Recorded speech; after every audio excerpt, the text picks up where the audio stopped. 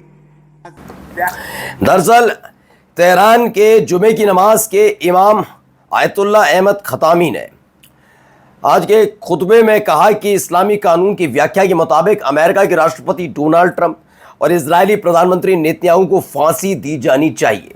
यानी फांसी की मांग लगातार उठ रही है और फांसी की मांग सुनते ही आईएईए के जो चीफ हैं राफेल ग्रोसी, जैसे उनको पता लगा कि उनके खिलाफ अब नाराजगी इतनी बढ़ गई है, तो उन्होंने पहले तो ईरान ने मना ही कर दिया, अब आईएईए से हमारा कोई लेना देना नहीं। वो दबाव डाल रहे थे, लेकिन जैसे ही खबर आई कि वहां तो मुकदमा चलाने, गिरफ्तार करने और फांसी देने की मांग उठ रही है, उन्होंने कहा नमस्ते, मैं कभी नहीं जाऊंगा ईरान। अब ऐसे ही हालात यहां पर है। अमेरिका और इजराइल के प्रधानमंत्री, यानी अमेरिका के राष्ट्रपति डोनाल्ड ट्रंप और इजराइल के प्रधानमंत्री बेंजामिन नेतन्याहू को फांसी देने की मांग लगातार ईरान में सिर चढ़ रही है, लगातार सवाल पूछा जा रहा है।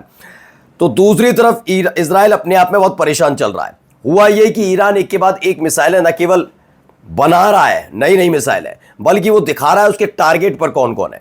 जैसे उसके टारगेट पर इजराइल के कौन कौन से प्रतिष्ठान है, वो सरकारी हैं, संवेदनशील इलाके हैं, मिलिट्री बेसेस हैं, क्या क्या।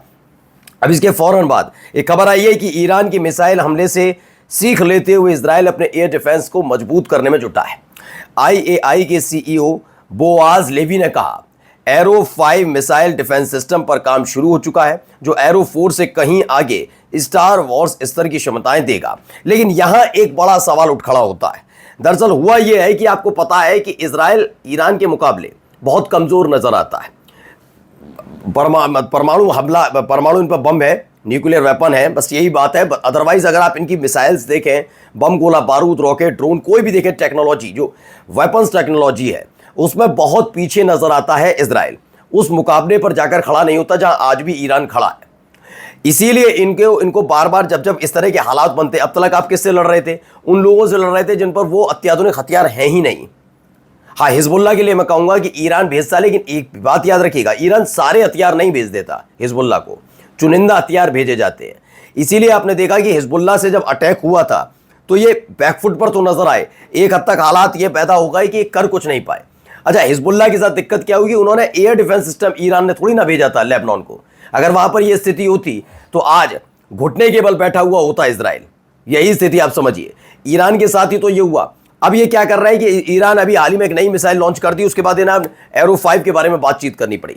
लेकिन क्या उस एडवांस टेक्नोलॉजी की, आप एरो 5 कह रहे हैं कि मिसाइल डिफेंस सिस्टम पर काम हो चुका है जो एरो 4 से कहीं आगे है, आप जबरदस्ती एरो 4, एरो 5 कर रहे हैं। आपका कोई डिफेंस सिस्टम काम कर नहीं रहा और जबरदस्ती एरो 4 से आप बहुत आगे होगा। कम से कम देखकर बनाइए कि जो जैसी मिसाइल है वो बना रहा है ईरान, उसके लिहाज से बनाकर देखिए ना, आपका दुश्मन क्या बना रहा है। आप डिफेंस सिस्टम कुछ भी बनाकर उसे जबरदस्ती ताकतवर कहलवा रहे हैं। चलिए, बहुत महत्वपूर्ण एक और खबर आपको दिखाने जा रहा हूं। Concern grow in Cyprus over purchase of real estate by fleeing Israeli settlers. Cyprus सबसे ज्यादा इस समय परेशान चल रहा है। एक ऐसा देश जो इजरायलियों के लिए खुला रहा, एक ऐसा देश जो लगातार इजराइल को सपोर्ट करता रहा, एक ऐसा देश जो इजराइल के साथ खड़ा रहा। लेकिन अब वहीं से लताड़ और खदेड़ कर इजरायली भगाए जाए तो बड़ी बात नहीं, क्योंकि ये जो जब तक उसको सपोर्ट करता रहा, जब तक ये इजराइल के लोग वहां जाकर घूमे फिरे, खाए पिए, लौट कर आ गए वाली स्थिति थी।